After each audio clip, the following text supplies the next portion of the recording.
शांतपुर नाम का गांव अपनी सरलता, हरियाली, मिट्टी की सुगंध और लोगों की ईमानदारी के लिए दूर दूर तक मशहूर था। लेकिन इस शांत गांव में एक ऐसी घटना होने वाली थी जिसने पूरे गांव का जीवन बदल दिया।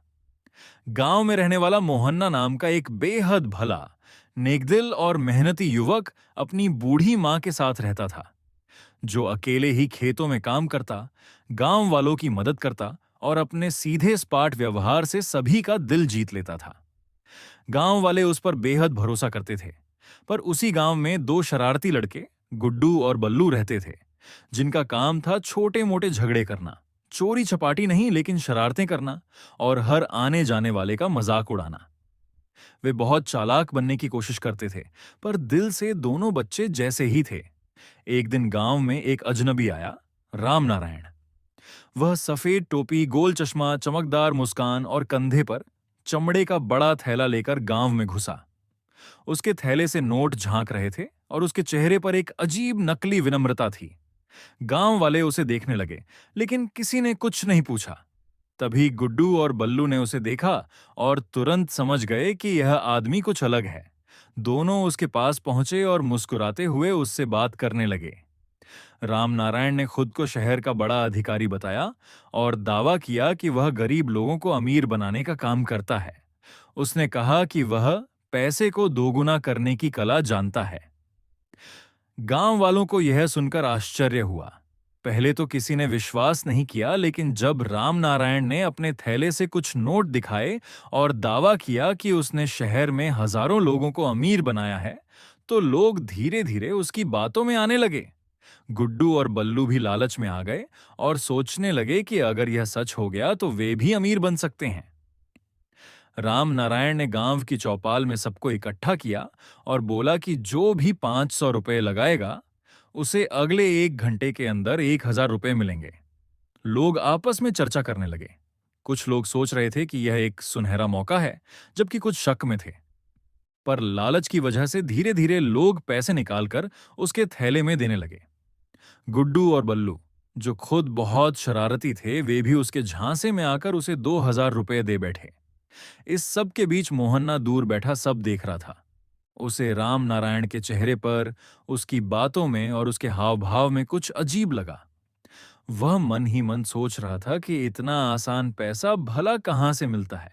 उसने राम नारायण से पूछा कि अगर वही बैंक में काम करता है तो उसकी आईडी दिखाए, लेकिन राम नारायण ने बात टाल दी। इसी बात ने मोहन्ना का शक और बढ़ा दिया। थोड़े ही समय में राम नारायण ने गांव वालों से करीब 25,000 रुपए इकट्ठा कर लिए। वह लगातार कह रहा था कि 1 घंटे बाद सबको दोगुना पैसा मिलेगा, लेकिन आधे घंटे बाद उसने अचानक कहा कि वह मंदिर जाकर भगवान को धन्यवाद देगा और थोड़ी देर में लौट आएगा। सबने हां कर दी, लेकिन मोहन्ना चुपके चुपके उसके पीछे लग गया। रामनारायण गांव के बाहर पुराने पेड़ के पास पहुंचा, जहां से बसें और गाड़ियां ही गुजरती थीं। वह वहां खड़ा होकर फोन पर किसी से कह रहा था कि भैया जल्दी गाड़ी भेजो, मैं गांव वालों को बेवकूफ बनाकर पैसे समेट चुका हूं, अब भागना है। यह सुनकर मोहन्ना का गुस्सा फूट पड़ा। उसने आगे बढ़कर रामनारायण का सामना किया और कहा कि वह तुरंत सारे पैसे लौट आए। रामनारायण पहले तो हंसा और बोला कि अकेला मोहन्ना उसका क्या बिगाड़ लेगा, लेकिन मोहन्ना ने उसे धमकी दी कि वह पुलिस को बुला लेगा और पूरे गांव के सामने उसकी असलियत खोल देगा। तभी गुड्डू और बल्लू भी वहां पहुंच गए, जिन्हें मोहन्ना ने बुला लिया था। दोनों गुस्से से भरे हुए थे, क्योंकि अब उन्हें पता चल चुका था कि राम नारायण उन्हें भी धोखा देने वाला था। इसके बाद गांव वाले भी वहां पहुंच गए। सबने मिलकर रामनारायण को पकड़ लिया और उससे सारे पैसे वापस ले लिए। उसके थैले में कुछ नकली नोट भी मिले। गांव वालों ने तय किया कि उसे दंड देना होगा, लेकिन हिंसा नहीं करेंगे। मोहन्ना ने कहा कि उसे कानून के हवाले करना चाहिए। सरपंच भी पहुंच गया और उन्होंने मिलकर रामनारायण को रस्सी से बांधा और पुलिस के आने तक उसे पेड़ के नीचे बैठाए रखा। कुछ देर में पुलिस आई और उसे ले गई। रामनारायण भागने की कोशिश करता रहा, माफी मांगता रहा, पर किसी ने उसकी बात नहीं सुनी। गांव वालों ने राहत की सांस ली और एक दूसरे को धन्यवाद दिया कि सही समय पर ठग पकड़ा गया। गुड्डू और बल्लू ने भी मोहन्ना से माफी मांगी, क्योंकि वे भी लालच में पड़कर ठग के झांसे में आ गए थे। मोहन्ना ने कहा कि गलती इंसान से ही होती है, लेकिन उससे सीखना जरूरी है।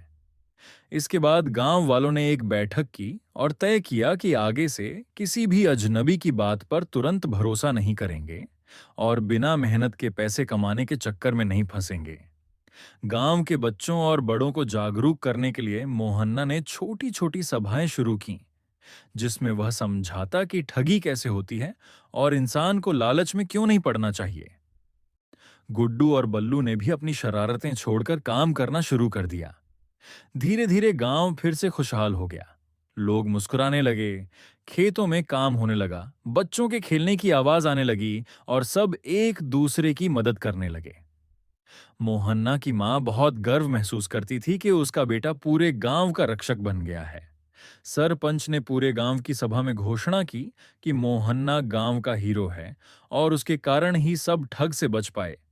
सभी लोगों ने ताली बजाई और मोहन्ना को सम्मान दिया। आज भी शांतपुर गांव की गलियों में यह कहानी सुनाई जाती है कि कैसे एक ठग ने लालच का जाल फैलाया, कैसे लोग लगभग फंस गए और कैसे एक ईमानदार युवक ने अपनी सूझबूझ और हिम्मत से पूरे गांव को बचा लिया। ये कहानी इसलिए भी खास है क्योंकि यह हमें बताती है कि लालच हमेशा बर्बादी की ओर ले जाता है, पर सच्चाई, हिम्मत और समझदारी हमेशा जीतती है। गांव वाले आज भी कहते हैं, किसी अजनबी की चमकदार बातों पर भरोसा मत करना, मेहनत का पैसा ही असली पैसा होता है। शांतपुर में अब सब खुश हैं, लेकिन उस दिन की घटना ने सबको हमेशा के लिए एक कीमती सबक दिया कि धोखा देने वाले लोग बाहर से कितने भी अच्छे क्यों न दिखें, उनका असली चेहरा कभी ना कभी सामने आ ही जाता है और सच हमेशा अंत में जीतता ही है।